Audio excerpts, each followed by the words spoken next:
interesting because I think some of what's coming up for me is there's so much suffering in the world. And so it's that I think in the last 10, 11 years, I've felt a lot of sense of purpose in helping to ease other people's suffering.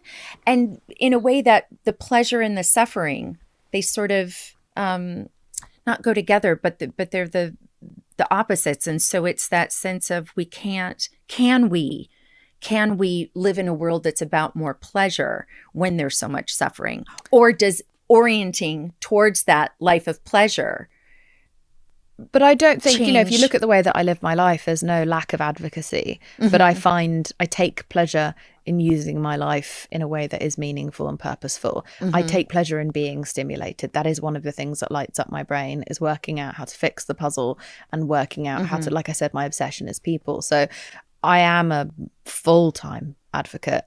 And it is my main passion far beyond entertainment.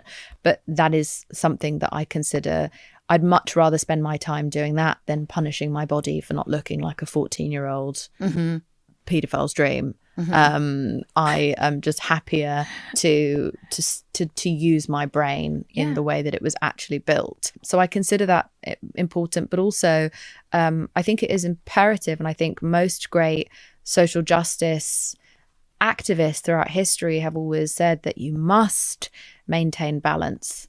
So with all of the horror in the world, it is unsustainable. And I was someone who once didn't have any pleasure in my life, and it was just give to everyone and anyone around me.